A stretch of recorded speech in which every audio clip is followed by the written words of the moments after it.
What's up, everybody? Josh Tapp here again, and welcome back to the Lucky Titan. I'm here with Sean Boyle, which you guys will probably remember was on here. What was it, Sean? Like a year and a half ago? Something like that, brother. Something like that. Maybe 2 years. Anyways, he was on pretty early in the show, but I'm stoked to have him back on. As you guys know, we've been interviewing a bunch of people, re-interviewing them, saying, "Okay, this is where you were, where you are now, and what happened." Right? We're not here to talk the big bad curse word that I can't say because YouTube will block me. When it comes to sicknesses and things like that. But we're here to talk, what business principles have you applied that have actually worked really well. So Sean, say what's up to everybody and we'll hop in. Oh, Josh, thank you so much. It's such a pleasure to be back after long hiatus, but ready to provide some value. There's a lot of golden nuggets that I really just want to give straight off the bat. So if you're driving home, listen to this. You can implement it as soon as you get home for the next day. Love it.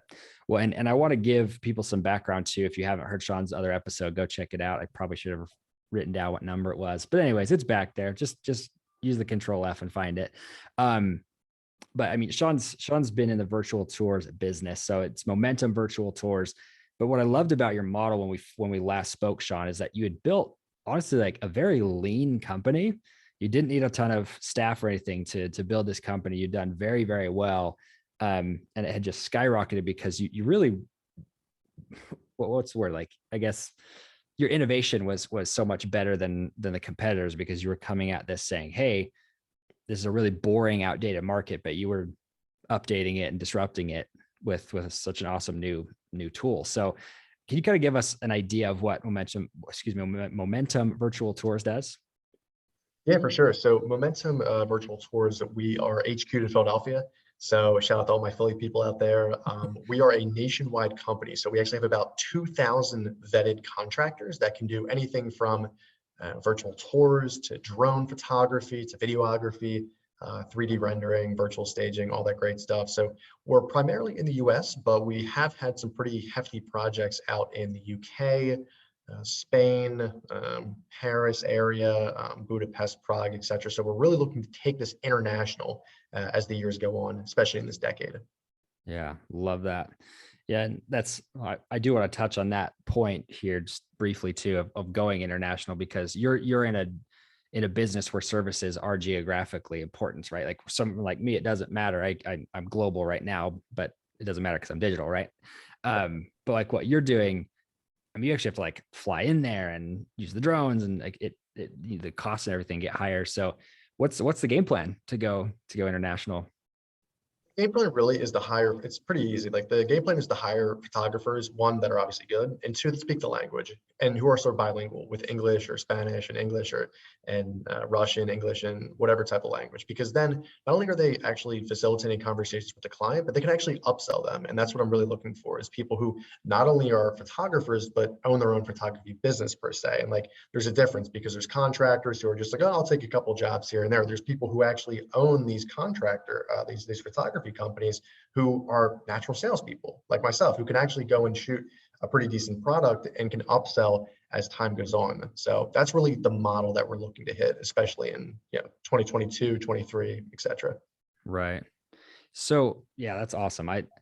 It's so interesting to me, and I know you probably have stuff you want to share, but I'm just kind of intrigued. How are you getting a network that big of 2,000 plus photographers? Is that what you spend a lot of your time doing, is connecting with them? Yeah, I don't want to bring up the Voldemort word, the word that should not be named. But during that year, in 2020, I actually was doing a lot of that. I was talking, facilitating a lot of relationships, building a lot of relationships. So you gotta love Facebook, you gotta love Instagram. You see some great work on there, great content. You send them a DM, and you really just get to talking. And I'm at this point, Josh, where we have a team that can do that as well. So I'm not the only person doing that. I'm actually really not the person who's mainly doing that. I have a lot of VAs who handle that kind of communication. But it's really interesting because you can find people, just a quick YouTube search or Instagram or Facebook search, and that's primarily how we find 99% of these people. That's awesome. Well, it's cool because you've built a model where you can leverage the work of others. So are you doing it like a franchise model, or how are you guys doing it? Yeah, so how we normally structure these deals is we give the photographer about a third of the deal. So our margins are roughly 60 to 70% gross, which I want to obviously keep into consideration all the software we're using, all all the other expenses as well. So Yeah, it's a marketing. happy medium, especially when we have an in-house editing team. So if I need someone to go out and shoot raw virtual tour panos or photos or video, we can do that, have great work, and then have our editing team on the back end, which is much more comprehensive now, just take those assets and deliver them as if that person is editing themselves at, you know, a tenth of the cost. So that's normally how we do it. And obviously we're looking for people long-term that are, you know, really energetic. They love the industry. They really love the culture we have at Momentum. So ultimately, those are the type of people I want to work with. Whereas before, you know, we would call someone up and say, oh my God, you know, we have to shoot tomorrow, you know, and this could be like a college kid who hasn't worked the camera in his life, you know, but if he's willing to take the paycheck, then you got to do it. But there's really none of that now. It's more just quality over quantity. Yeah, love that. Well, and ultimately, when you start doing that, you become the value leader. And at that point, you can be the most expensive, which is awesome. So Exactly. when you came prepared with a few points to share with everybody, but I'm just really curious, like, you know, again, we can't say the magic word, right? But during 2020, right, in 2021, there were a lot of companies that were disappearing, and it was simply because they weren't willing to pivot, or just to double down on what they were doing. And so I'm just kind of curious what you've done over the past couple of years to actually improve where you were at, because you guys were already doing great. But how did you get to where you are now? I said before, you know, we really had a great industry and we pounced on it with all the GMB that we created, Google My Businesses that we created so we can rank nationally and start to get all that traction. But there's really three things that we did in the interim, Josh, to scale. And the first one really is building out that sales team. So right now we have an Eastern team, Central team, Mountain team, and Pacific team. And notice that's for the 4 time zones, right? So what we have is 2 appointment setting VAs who are from Upwork, who are verified. I did a trial test with them, which were unpaid, to essentially say, listen, can you do the job or can't you? You know, just like really black and white type of stuff. And obviously, if they have a great personality, that's a plus, right? So we hire those VAs, and then we also hire a director who essentially manages those 2 VAs to coach them, to set better demos, to make sure that the show up rate is as high as it can be. And then those directors are doing appointments themselves, appointment setting themselves, but they're also closing as well in that respective time zone. So you multiply by that by 4 teams, there really was just the Eastern team. You know, I was handling pretty much the whole US, but now I'm specifically structured where our HQ is in Eastern time zone. So obviously going up to New York and Boston, and, you know, North Carolina, the Carolinas, going down to, you know, Miami, et cetera. So that really allows me for myself to travel and give myself a lot of freedom, as well as having our sales outbound really scale 4x essentially. And we'd had this like whole math model, which I'd love to share with your audience if there's like a newsletter or something, but it's been great so far, man. But the second thing really to dive back in is like really just ads. So guys, do yourself a favor and download $1 million offer, $100 million offer on Amazon by Alex Hormozi. It's $0. It's a fantastic book. I am reading it. I'm also listening to it as well. And he really pitches about one thing and one thing only of the Grand Slam offer. This is how you can get, I would say, what is it? Like a 20, 25 to 1 return on your ad spend, essentially getting more clicks and more results from this very unique offer, which in my mind, when I read it, Josh, I was like, this guy's insane. Like, there's no way he's making money on this. But again, that long-term mentality, once you read the book, you can kind of understand what he's talking about. And really what the offer is, I'll just say right here, is it's just a one-time fee to say, listen, this is what we're going to do. We're going to blow it out of the water for you. And then we have other, upsells and stuff we can do. But it's really about the referral base, because if you can crush it with this one person, that's really what it's all about, is getting these referrals and building up that legacy. Because if I were to say, and this is the old agency model, say, listen, we're going to get $1,000 down, $1,000 a month. It's like, we're going to get paid either way, whether we produce results or not. So let's just be honest with ourselves. Are we really doing the best we can to produce results? Probably not. So having that one-time fee is really putting our feet in the fire and making sure we deliver results as best as we can at the end of the day. But that's essentially the epitome of the book. I'll let you guys go read some of the intangibles, but that's kind of the whole offer. And then the third thing, which is really interesting, and this is something that we've actually experimented just this year, and I know it's March already, which is insane, but it's influencer partnerships, specifically via Instagram. So what we do is we have a dedicated VA team to go on Instagram and essentially DM travel influencers who are traveling to luxury hotels and bougie places across the world. And we essentially say, listen, you're doing content already for these hotels and resorts. We want to pop our head in there and do virtual tours for them. You get a commission. We do all the sales. We do all the post-production, etc. You're just making the intro. Doesn't matter. Carrier pigeon, text message, email, I don't care, right? And we've noticed tremendous success with this, where we're doing a lot of different hotels across the United States, across the world. And again, you're building a long-term legacy relationship with these influencers where you really, at the end of the day, are getting more business because they trust you. Because again, there's no like, oh, like we require a fee or anything. It's really just based off of what we can do, like the whole performance thing. So I know I just kind of said a lot there, but those are really just three things that we're doing. See it. And I appreciate you sharing those, because I hope everybody got some great ideas from that, because any of those could work for you in a services-based business. We watch people who are starting new services businesses, because like you and me, like we're B2B services. What we found is that, most people are coming at it going, okay, like how do I, like which marketing method works? What's the magic bullet? And the truth is all of them work. You just have to have the budget or time to make any of them work.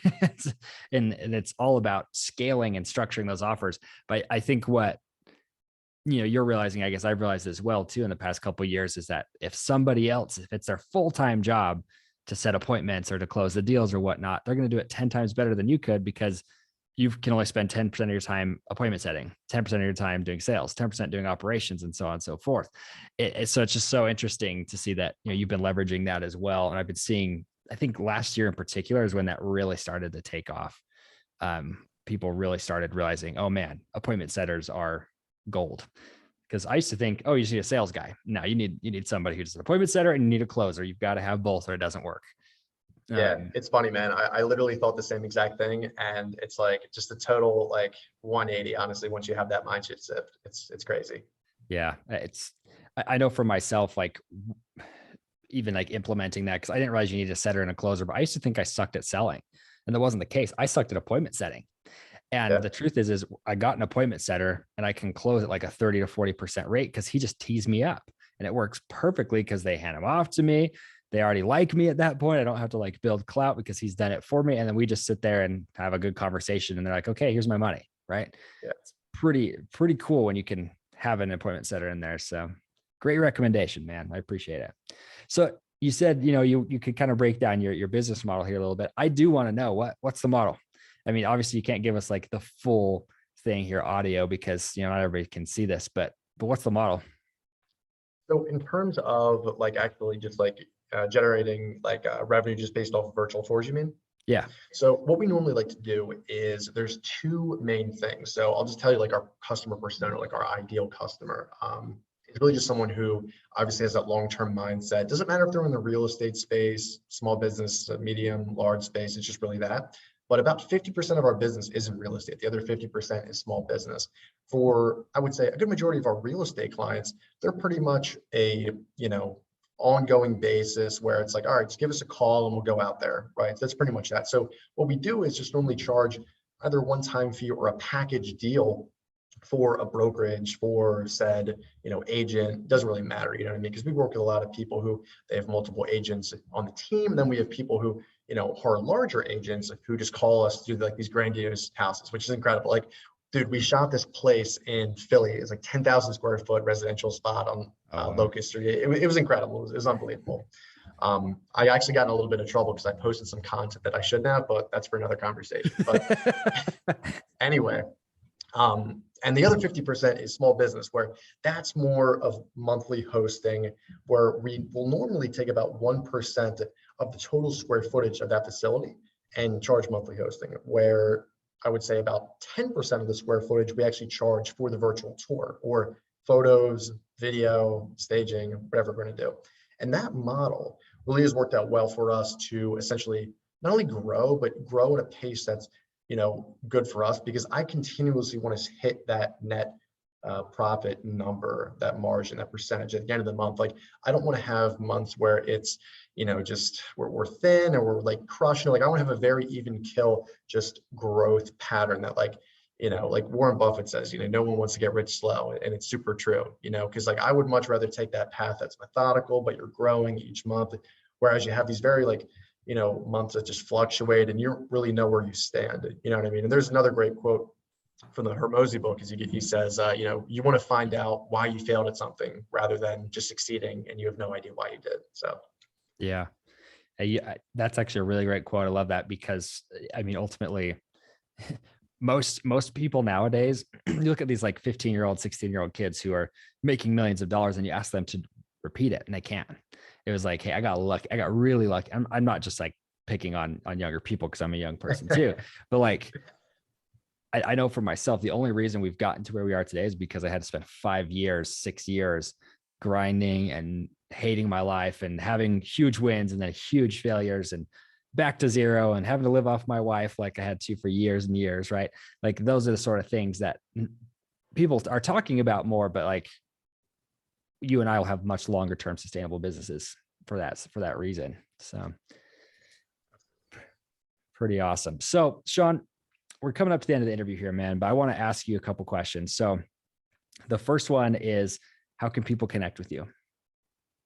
Biggest thing, honestly, if you just want to go to seanboyle.com, that is SeanBoyle.com. You can go in there, get more information about me, send me a direct message on Instagram at Sean Boyle, M as in Michael, whatever you want to do, just contact me. There's a bunch of forums. Send me a DM. That's the easiest way. Love it. So make sure you guys go check that out. It's seanboyle.com.